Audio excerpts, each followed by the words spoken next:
저는 한국의 제20대 대통령 선거가 끝난 후 허탈한 심정이 되어 세상과 격절한 후 주역에 관한 책을 집필하는 데 몰두하고 있었습니다.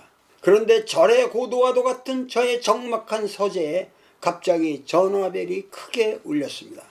미국에서 처음으로 제주 4.3 추념 행사가 열린다는 것입니다.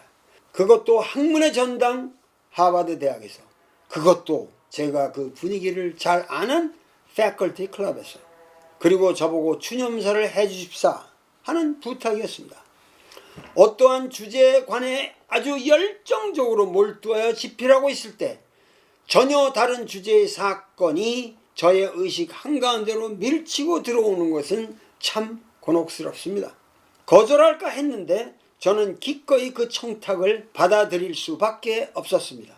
제 귀에는 4.3으로 희생된 3만여 명의 피눈물 어린 전류가 항상 해녀들의 노래처럼 쟁쟁거리고 있기 때문입니다. 4.3은 1947년 3월 1일 제주 북초등학교 3.1절 독립만세 혁명운동 기념식장에서의 발포 사건으로 시작되어 1954년 9월 21일까지 7년 7개월 동안 제주도 인민의 10%가 아무런 죄목도 없이 학살된 사건을 지칭합니다. 저는 이 사건의 진상을 규명하는 세부적인 논의를 하려는 것이 아닙니다. 저는 이 사건의 진실에 관하여 우리 모두가 다 같이 심오한 반성을 해야 한다는 것을 말씀드리고자 하는 것입니다.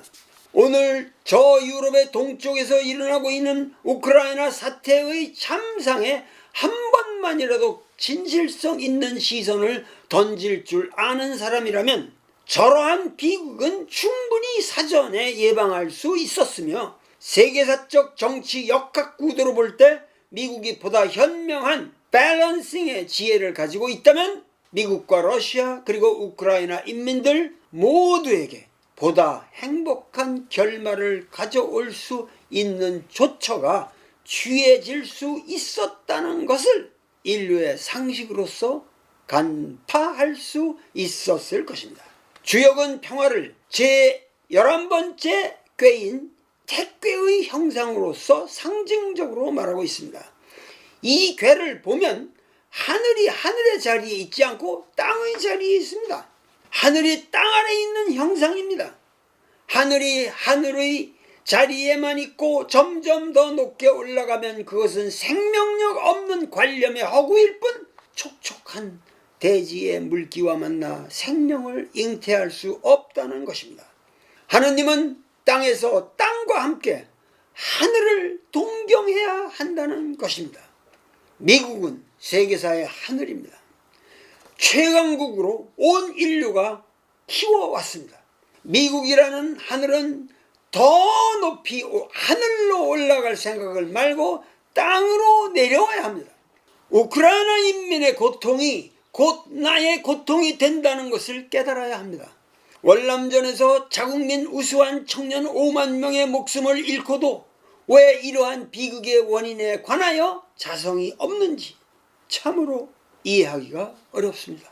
1947년 당시 미국이 한국의 건강한 자치 자립을 지향하는 세력들, 건국준비위원회 그리고 제주도 인민위원회 사람들을 빨갱이로 휘모는 시각, 그리고 소련을 무조건 대적해야 할 세력으로 간주하는 거친 시각에 대하여 보다 정교한 인식이 있었더라면 4.3이라는 비극은 일어나지 않았을 것입니다. 트루만 독트린이 발표되고 남한이 우익 독재국가, 열렬한 반공국가로 변모해가는 모든 과정이 미국이라는 하늘을 더 높게 만들었을지는 모르지만 우리가 살고 있는 이 천지는 더욱더 꽉 막혀가는 비색의 천지가 되어가고 있습니다. 우리는 평화를 원합니다. 평화는 하늘이 땅으로 내려올 때만 가능합니다.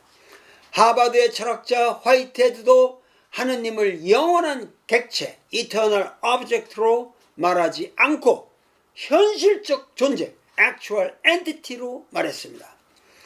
인류의 평화의 달성을 위하여 제주 4.3의 비극을 회고하고 그 참된 원인을 규명함으로써 미국이 보다 어른스러운 전관을 획득하게 된다면 그보다 더 다행스러운 일은 없을 것입니다. 이것만이라도 확실히 이해해 주십시오. 한국의 인민은 평화를 원합니다. 이념의 대결로 인한 부질없는 전쟁을 원하지 않습니다. 저의 하버드대학 박사학위 논문의 지도교수인 벤자민 슈월츠는 보스턴의 성인, 보스턴 세이지라고 불리는 위대한 학자였습니다. 그는 유교 문화의 인, benevolence, humaneness, 그 인의 보편적 가치를 저에게 일깨워 주셨습니다. 미국 문명의 잠재적 가능성을 저에게 가르쳐 주셨습니다. 저는 선생님이 그립습니다.